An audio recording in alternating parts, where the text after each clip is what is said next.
Hey guys, it's Emily, the Little Reptile Queen. I'm here with Reptile Girl Raina. And Mike from Wild Education. we're gonna go through different species of snakes that you guys can keep as pets. We're gonna go through the pros and cons of each species. We're gonna start with these ball pythons, as they're a very popular choice for keeping snakes. So some of the basics about them: ball pythons, they're very popular because they're known to be so docile. They're calm, they don't do a whole lot, but they are a little bit more high maintenance in my opinion. They're called ball pythons because they like to stay in balls. Just like that. Just like this. But yeah. So it's basically a defense mechanism. So when the ball python gets scared in the wild, like this one here is new, it's very nervous because we've just had it for about a week or so. What they do is they roll up in a little ball like this. Right at the center of their ball, if you look in between there, it's hard to see, is its head. And that's how they keep themselves protected in the wild, is by rolling up into a little ball and protecting the head. Not really that good for the rest of their body, but it protects the head. So they're very popular. They don't get super huge. The females can reach about 6 feet long. The males stay a little bit smaller. They like it very humid versus like other snakes like corn snakes and such. So part of the reason why these ball pythons are so popular as pets, as you can see with all these different varieties we have on our laps here, is because ball pythons come in lots of different colors, referred to as morphs. So in my hand I have a pied, this I think is like champagne. Yep. Leucistic, albino, lesser B, normal. Is that all we have on here? I think that's it, yeah. So. Yeah, there's lots of different morphs out there, but this is just some of them. Mike, tell us your opinion about these as pets. So I mean, in my opinion, I mean these are probably one of the better starter pets for reptiles. They are relatively easy to look after. The only real downside to having a ball python is you got to feed them rats. They can be, you know, pre-killed, frozen. You can buy them in that. Every once in a while, you'll get a picky ball python that does need to eat live, and you got to be able to deal with that one if it comes up. The other downside is the lifespan. These guys here can live over 30 years, and these guys are typically bought for children to have as a pet. So let's say I buy one for Raina here at 9 years old. You know, she's going to have this thing until she's like 30, 40 years old. So it's one of those things where it's a long-term commitment, like most reptiles are. So you really got to think ahead and make sure you can provide, you know, care for it for the long term. Other than that, I mean, they're pretty low maintenance pet. You know, feed them once a week, make sure they got clean water and that, and they're pretty happy. We get a lot of people surrendering ball pythons, and one of the reasons for surrendering a ball python is they say, oh, we don't have the time to take it out and handle it like it should be. The reality is this is a solitary animal that prefers to just do its own thing. So if you don't have time to handle your ball python, the ball python is not going to be mad at you about that, because they are totally fine being left on their own. Now that being said, if you don't handle your ball python for an extended period of time, it may be a little bit nervous when you do reach in to grab it, so you know it might be a little nippy, but being a ball python, the bite's not that bad on these guys anyway, so nothing really to worry about there. Which one's your favorite out of these guys here? Which one is your favorite morph of ball python? It's left Two, okay. popcorn and emoji. So let's let Raina show you guys why this one's name is Emoji. So this one's name is Emoji because it has a little face and a horseshoe. And then on its tail, it has a little ghost face. Or the character from Scream, depending on how old you are. Now, when we talk about the morphs, the morph is basically a color variation of the animal. So, oh, this one's wrapping itself around the bench here. So if you went to Africa and saw a ball python, this is what you're gonna see. This is a normal ball python you'd see just cruising around the ground. The normal kind of, you know, black and tan colors help it blend in with the forest floor, more of like a natural camouflage. All these ones here have been bred through selective breeding to make the different colors and patterns. Just like people want designer shoes, designer purses, and that, people want designer snakes. And every different morph is worth a different amount of money. The more rare the morph is, the more money it's worth. So a good example is this pied ball python right now. So pied means it's got pattern and then solid breaks of white. Some have more white, some have less white. It just depends on genetics and luck.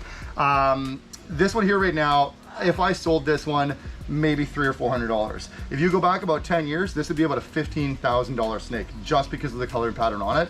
But because more people have bred them and there are lots of them available now, they're not worth as much money anymore. And it goes same with the champagnes. They used to be worth $10,000. Again, it's just the more there are, the less they're worth. Kind of like a supply and demand thing. Yeah.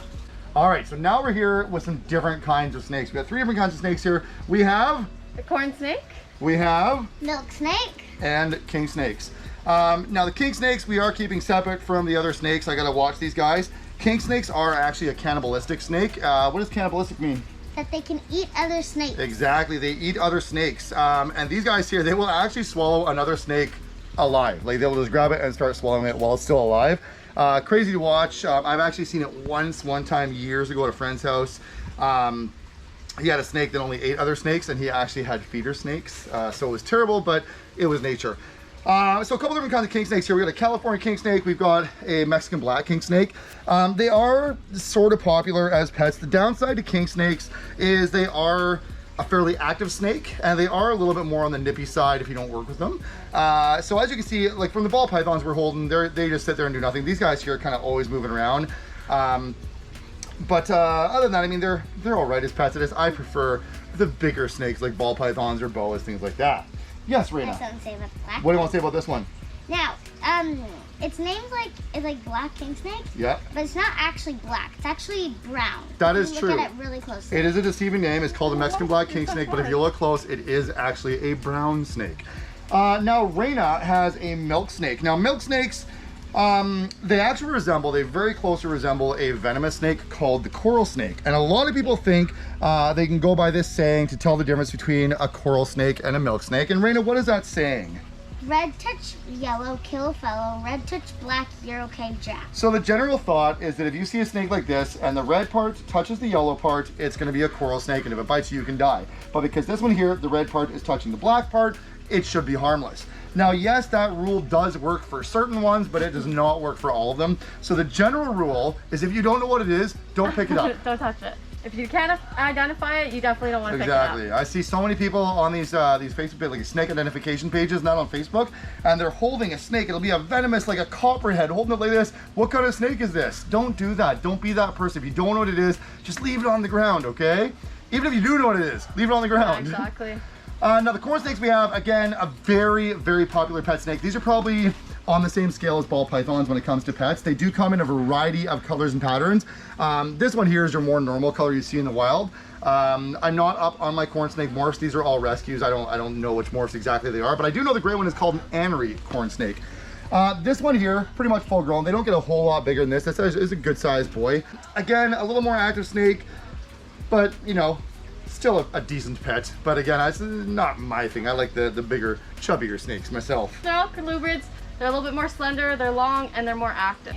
What is the milk snake's name? It's a really good name. What is it? 2%. 2%. It's a milk snake. That's like the coolest name. All right, shall we move on to the next snakes? Yeah, let's move on to the next one. See you in the next one. All right. So next we have these common boas and the rosy boa.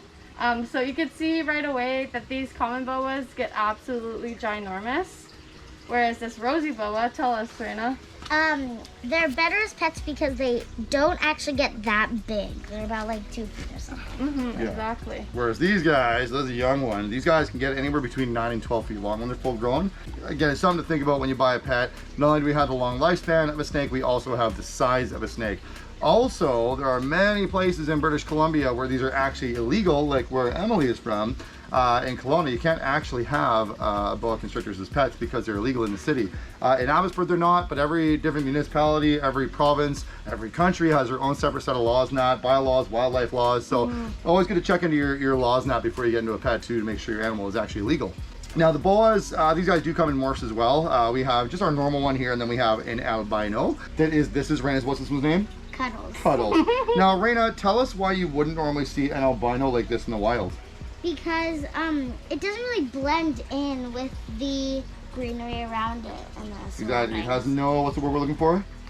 Camouflage. Camouflage, right? So if this one was born, and that's one cool thing too, boas don't lay eggs, they actually have live babies. So if this is born in the wild, there is no natural camouflage for it. It's just a bright white and yellow snake. Something would see it right away and just come down and catch it and eat it. Whereas the darker ones do have that more natural camouflage for blending into the forest floor. Once they get to a certain size like this, you have to start upgrading their enclosures. So Mike has really beautiful large enclosures for his big boas here. So when you get them as cute little babies this size, you can keep them in whatever 5-foot long tank. And then as soon as they start getting this size, you need some huge elaborate tank. It's like having a kid. When they get older, they get needy. Yeah, these are easier to look after. So these are our last two snakes today. I'm holding a big juicy blood python. Who looks terrible right now because he's gonna shed. Yeah, he's all gray, and usually they're bright red. Right now his eyes are also very opaque. Now, one thing that's interesting to me for snake snat, if you have a ball python and a blood python side by side, if the ball python, if you can see its spine sticking out like that, it's a very unhealthy ball python. You do not want to see a spine like that on a ball python. The blood pythons, if you don't see that ridge of the spine, it's overweight. So that's, again, it's a good thing to know how to tell if your snake is healthy and things like that. Just certain things to watch for. We do see some pretty obese blood pythons every once in a while, so just, you know, cut back on the food a little bit sometimes. This one here is a very cool snake. It's called the carpet python. They're an Australian snake. It is Raina's little snake. Its name is Ozzy. Now, Raina, what is the biggest difference between a carpet python and a blood python? Well, blood pythons mostly live on the ground. What's that called? Terrestrial. Terrestrial, very good. And then carpet pythons are more arboreal, which means that they like to live up in the trees, which is right behind me. Exactly. So what we're gonna do, we're gonna show you. So the blood python, they don't do much climbing. They're too heavy bodied to be up in the air like that. But the carpet python, these are arboreal, love to climb. So watch how easily it climbs. Just like that, and wraps its body around. What's really cool is the carpet pythons will catch, kill, and swallow their food in midair. Oh, right up to the camera, look at that. As it strikes out. No, back down again. Yeah, so it's a really cool. I like the arboreal snakes. They're pretty cool. They're pretty active, and I love watching them curl up in the trees. They are called carpet pythons because they do wrap up kind of over a branch, and they'll kind of wrap up in a little coil. So it does look like one of those carpets you can buy, like one of the Indian carpets, I think it is. They're really cool patterns on them too, and there's lots of different morphs of carpet pythons as well. And it's pretty cool, I think, that both of these snakes are pythons. They just live different lifestyles, so that's why they have different body shapes. So obviously those ones live in the trees, this one lives on the ground, but both still pythons, but very different in shape and activity level. So that's all for this different snake species that we have to show you today, but be sure to do lots of your own research if you're considering buying a snake for yourself, just because each one of these different species has very different care requirements. It's not hard to take care of these animals, but like we mentioned, they have a very, very long lifespan. They eat primarily rats, so that's sometimes a little bit tricky to get. Emily's getting nervous of this one because it's going right to her arm. And this one is just a baby. Yeah, and this is not nearly full grown, so No. it's Look very at, important. Look how much it stretches out like that. Look at it, it's going right to her face. Look how long that can stretch out. Bite me in the right to her face. face. Be sure to do lots of research. They're lots of fun. They're lovely creatures, but so they don't end up at a rescue or in someone else's care, you got to be willing to put in the 40 years they could possibly live. Speaking of that too, if you're ever looking into getting a snake, always consider adopting from a rescue too, because rescues like ours, we have so many snakes right now. We just had to build another snake enclosure to house 10 more snakes because we are getting so many animals in right now. We have too many. Yeah, we've got too many. So And that's how I am too with my snakes at home. A lot of them I've gotten as rehomes from Castanet or Facebook or something. I got my blood python that I have at home from someone off Facebook. They didn't want their snake anymore. I got my carpet python off Facebook. Someone didn't want it anymore. So very important to do your research, very important to look into different options.